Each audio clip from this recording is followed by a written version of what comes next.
I just have to start by saying, in a room like this, with a stage like this, I really expected Beyonce to come out, right? I mean, I was sitting there waiting for it, so I'm gonna try to get my Beyonce on just a little bit today in front of this stage. I'll do my best. And what I'd like to talk to you about today is the year ahead, 2015. I'm excited and thrilled that the topic for today is beyond.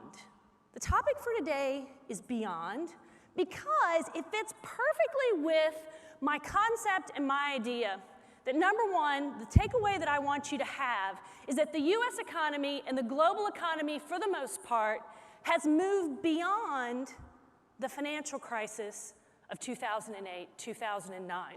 You see, any conversation that I've had about the US economy, the global economy, business, financial markets, housing markets, commercial real estate, no matter what it was, any conversation I've had about that for the last 6 years has been colored by the financial crisis. What happened back there?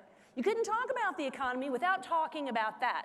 But I'm here to tell you, first of all, you need to realize as business people that the global economy, particularly the US though, has moved beyond the financial crisis. Now here's how I know, because you are interviewing right now college graduates for jobs, and they don't even remember the financial crisis. What were they doing in 2008? What were they thinking about? They were thinking about prom and their acne. They weren't thinking about the economy. So they're going out there, they're getting jobs, and they don't remember that experience at all. The US economy has moved beyond the financial crisis. Kansas City clearly has moved beyond the financial crisis. And one of the interesting things about this region, about the entire Midwest for the most part, is that you had this fantastic opportunity in that you didn't really experience the worst of the housing bust. Kansas City had the benefit of being connected to the boom in agriculture that happened over the last 6 years. So really, you're on excellent footing to move beyond that financial crisis because the worst of it really didn't influence this area. The worst of it hit in other places, and so you had this miraculous opportunity economically, and you've built beyond that. You've built beyond that, and it's incredible to think what's going to happen in 2015. So the first thing I want to leave you with is that overall, that financial crisis, it's behind us.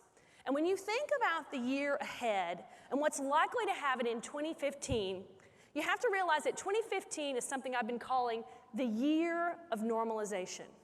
2015 is the year of normalization, and I've borrowed that term from the Federal Reserve because monetary policy is in the process of normalizing in 2015. So I'm going to call 2015 the year of normalization, and we're going to get to my outlook for 2015 in just a moment. But in order to understand the year of normalization, you've also got to put it into the perspective of last year, 2013, which I called the year of positive surprises, and in the perspective of the year 2014.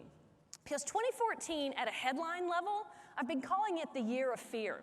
You see, 2014 and many people's perceptions of what's been going on at the global level, at the US economy level, not so much at the regional level, because great things are happening here, but at the US level, it's really been a year of fear, not grounded in real economic developments, but in more geopolitical headlines. So I'm going to talk briefly about 2014, that year of fear, because you have to understand that 2015, to really get it and to see what's happening, you got to really get your arms around 2013 and 2014. For those of you who sort of appreciate art history and remember those classes in college, it's kind of like a triptych. Remember a triptych, a 3-panel painting, right?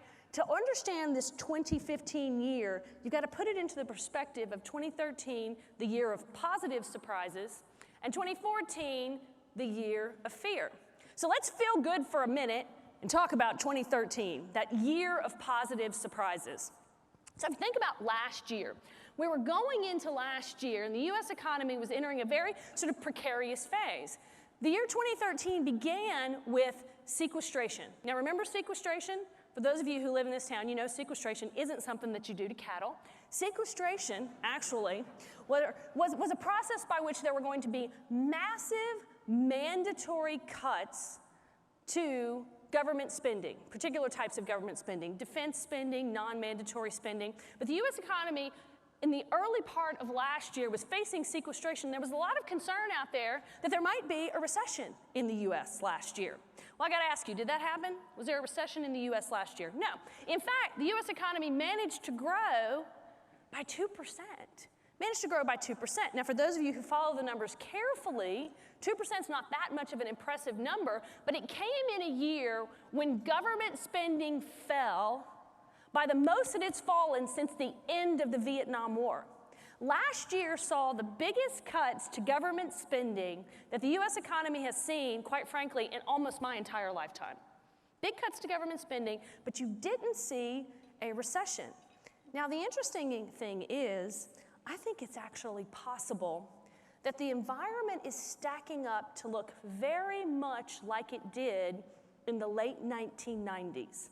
So one of the things I want you to take away from this is to remember in the back of your head that the economics is stacking up to look very similar to the way it did in the late 1990s. And one of the things that happened in the late 1990s after the Asia crisis of 96 and 97 was that we expected a recession in the U.S. as sort of a ripple effect of the Asia crisis, but that didn't happen. It didn't happen. Instead, tax revenues picked up dramatically. Government spending was cut because of the Clinton-Gingrich budget deal, right? Remember that, when they shut down the government in the late 1990s? And suddenly, we started to see budget surpluses in the late 90s and the early 2000s. They were very short-lived, but I think it's actually possible in the United States that in the next couple of years, now I'm saying very carefully, you could see short-term budget surpluses. That has nothing to do with the long-term fiscal outlook for the United States. This is just a very short-term phenomenon that could occur because you've got an unexpected increase in tax revenues at a time when government spending appears to be sort of keeping a damper on things.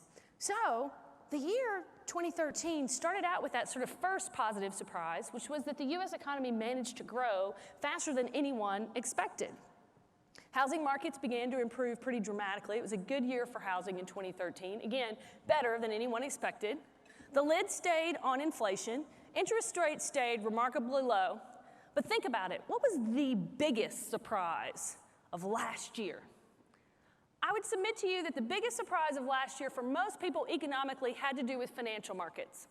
If you looked across the board at stock markets everywhere, it didn't matter whether you were in large cap stocks, small cap stocks, mid cap stocks, value stocks, growth stocks, whatever part of the world you were in, with the exception of emerging markets, unfortunately, last year, you saw double-digit returns to the stock market. So what did that mean for you personally? Well, for about the last 6 years, every time you got your statement from your broker, for about the last 6 years, what did you do? Well, you would open it up, and you would cry, right, when you would see what your 401k was doing. You would throw it in the trash can, right, and then you would vomit on top of it.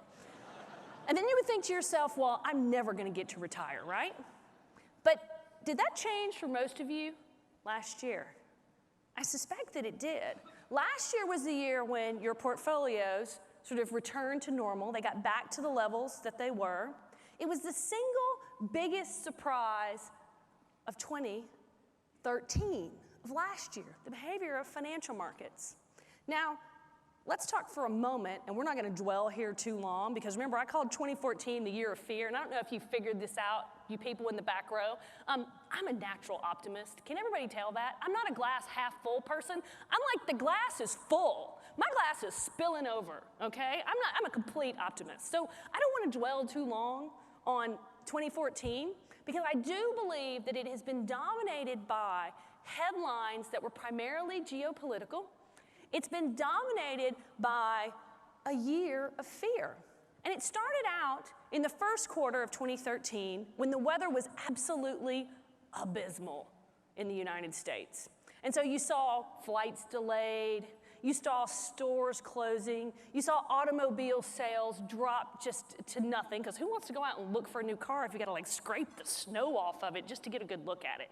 Not a good environment for consumer spending, none of that. But we saw GDP decline in the first quarter. It was temporary, not a recession, just a short-term decline based on the weather. That was the first sort of negative surprise of 2014, of this year. The year goes on, tension breaks out, geopolitical tension between Russia and Ukraine. That was the first thing that I think began to make financial markets kind of nervous, because I said, ooh, that doesn't look good. You know, you got conflict on NATO's back door, not such a good thing. As the summer rolled on, the rise of the Islamic State, I realized we're not going to go for this very long because it's just depressing, right? Because then it rolls right into Ebola. This has been a year of fear, right? My mom's calling me on the phone and she's saying, you're not going to fly through Dallas, are you? Right? Because I'm on the road all the time. And I think to myself, well, no, Mom, I'm not going to, but you live in Dallas. Why are you even calling me? Yeah, she's just like your mom. Exactly. All moms are the same, aren't they? It's been a year of fear, but I want you to think about something for a moment. Let's imagine that we were all in a room together 10 years ago. 10 years ago. And I laid out for you the following scenario. Suppose I had told you 10 years ago that Russia was being hit with sanctions and they were involved in conflict in Ukraine. Suppose I told you that. Suppose I told you about the war in Syria. Suppose I told you that the U.S. was getting re-involved on the ground in that area, in the Middle East, all those tensions. Suppose I told you about the outbreak of Ebola, and I asked you 10 years ago, under those circumstances, where would you expect the price of oil to be? Up or down, under all those circumstances? Up, right? I mean, it's just like, it's textbook. I mean, you don't have to have an MBA or a PhD to make that call, right? But which direction has oil been going instead? It was down 25% since it peaked several months ago. Something is up, right? Now, typically under those circumstances, I would say, well, there must be a recession afoot somewhere in the world, because typically when the price of oil declines dramatically, that means that there's economic weakness somewhere in the world. But that, we know, is not the case. Which gets me to the year 2015. Gets me to what's going on right now. Because I told you already that 2015 is the year of normalization. And it's going to come from 3 quarters. That normalization is coming from labor markets, number 1. It's coming, number 2, from monetary policy. And then finally, from a normalization, what I'm going to call truly is a new normal in energy markets. 2015 stacks up to be, I believe, a year that looks very much like the economy looked in the late 1990s. It's looking very, very similar. So let's talk about 2015 and what things look like. So 2015 starts out, I believe, with a normalization of labor markets. Now, labor markets across the United States have gotten a really bad rap. Like, show of hands, who thinks we've got strong labor markets in the United States? Is that what the headlines read? Heavens no. But I gotta ask you, what's the unemployment rate in the United States today? It's less than 6%. Now, what would most economists consider to be the natural or normal or steady state rate of employment for the United States? Well, there's a little disagreement here or there, but somewhere between 5 and 6%. So the unemployment rate is a headline number, is actually back to the normal range after being extremely elevated over the last 7 years. Now, I know what many of you in this room are thinking, because you've all read the news stories. Well, that headline number is essentially meaningless because you've got discouraged workers, and you've got the rise of part-time workers, and you've got all these sort of caveats around it. That headline number may be a bit distorted, but I gotta ask you, do you believe it's lower than it was 4 years ago? Well, yes, it must be. And labor markets are finally, I believe, getting to that place where they can return to something that looks a little bit more normal. I gotta tell you, for the most part throughout the United States, it's never going back to the way it was in 2004 and 2005. It won't ever go that way. That just was unsustainable. Those weren't normal labor markets. Normal labor markets actually mean that for people like my children who are 24 years old with essentially no skills, no experience, no ability really to do anything other than tear things up, it's actually going to be a little bit hard for them to find a job.